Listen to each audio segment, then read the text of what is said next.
Hey, welcome in. Well, ladies and gentlemen, do not send your children to places like Oberlin College, not unless you would enjoy them becoming demented.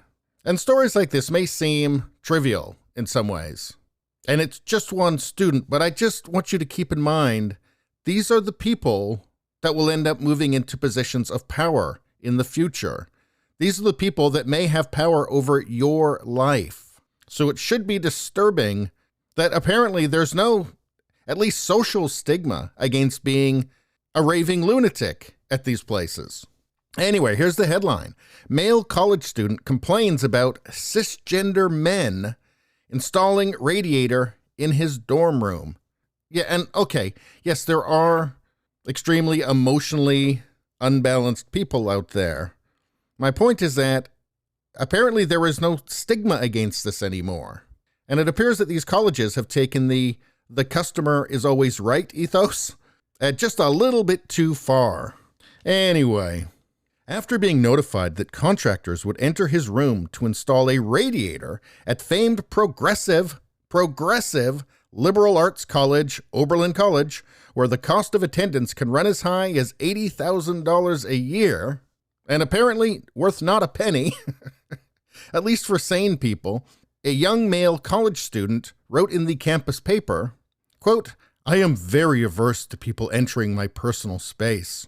This anxiety was compounded by the fact that the crew would be strangers, and they would more than likely be cisgendered men." So, okay, these are not the words of an adult. These are the words of a maladjusted child. Look, I actually feel sorry for this person. This is pathetic. The people whose responsibility it was to make sure this person was well adapted to the world and had a reservoir of emotional strength, psychological strength that they could draw upon when dealing with adversity have failed this person. This is a maladjusted person. This is, frankly, rock bottom. I mean, let's read this again. I am very averse to people entering my personal space. This anxiety was compounded by the fact that the crew would be strangers and they were more than likely to be cisgender men. So this person's anxiety was offended by the fact he would have to be around strangers who were performing a service for him, installing a radiator, but then he was further offended that they would be cisgender men. This is not somebody with any tools to navigate life. And somebody made this person like this. Somebody did this to this person. This is not something that any parent would wish on their child, unless you're a terrible, terrible parent. Anyway, this person said that the students had received a message from the area coordinator for multicultural and identity-based communities. It said, quote, "I am reaching out to you to give you an update on the radiator project. Starting tomorrow, the contractors will be entering rooms between 10 a.m. and 8 p.m. to install the radiators. This will mean that they will be in your room for a period of time to complete the work." Now, if you find this as being unacceptably oppressive, you are not equipped to deal with the world. You are not going to be an asset to society. He said, "I grew concerned reading the second line, which informed me that I had less than 24 hours to prepare for the arrival of the installation crew, and I was further perturbed by the ambiguous 'for a period of time.'" In general, I am very averse to people entering my personal space. This anxiety was compounded by the fact the crew would be strangers and they were more than likely to be cisgender men. Well, you know what? Here's something. Who do you think installs radiators? Cisgender men. Because this guy doesn't want to do it. I bet you he doesn't want to be a radiator installer. So those are just the people who do it. So a well-adjusted, just a sane person would not be horrified by them. They'd be like, "Oh yeah, these are the guys who do it. Great, thanks. Hey, thanks for installing the radiator. That's really going to come in handy when it gets cold." It just appears that we're training a generation to be completely dysfunctional and then to move into positions of power and make whatever it is that they're running dysfunctional. You know, leading to a collapse of civilization, I guess. Now, the radiator still got installed, because I guess we haven't reached peak insanity yet, although we must be close.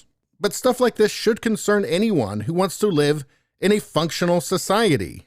And again, these are the people who are going to move into future positions of power. And what would this guy do if he had the power? If he had enough power over people? Force trans people to install radiators so he feels better? Get to work installing those fucking radiators, comrade. I think that everybody, regardless of identity, trans, straight, whatever, wherever you're from, should be afraid of people like this having any power over their lives. Because this isn't normal. This is some sort of clinical illness. This is a dysfunction. And there seems to be some of this on every campus across the Western world. Let's see. Noting that Baldwin College is the home of the Women and Trans Collective. And Baldwin's website describes the dorm as a close-knit community that provides women and transgendered persons with a safe space for discussion, communal living, and personal development. Would you want it so safe that you freeze in the wintertime? Because you couldn't find enough lesbians to install the radiators? I think Glenn Greenwald is pretty on point about this story, as he seems to be on a lot of things these days. He said, students at Oberlin, which costs $80,000 a year to attend, are angry and scared that the low-paid servants sent to fix their radiators are cis men. Perfect illustration of how shitty identity leftism doesn't just ignore class repression, but reinforces it. And isn't that the thing? Didn't the left used to care about class? They apparently don't care anymore. Over time, it's just become more and more fixated with identity. Those people that are going to install the radiators to make your life better and more comfortable, yeah, those are hardly even human, because these people have been trained to see them that way. So as far as I can tell these days, leftism has just become kind of paranoid navel gazing while floating in a sea of narcissism. But that's just what I think. Anyway, make sure to subscribe, like, and share. That really helps me out. If you just like to listen, there's the audio version. It's on pretty much every platform, including like iTunes and Spotify. It's on pretty much every platform. If you look for it, you will find it. Thank you very much. I'll see you next time.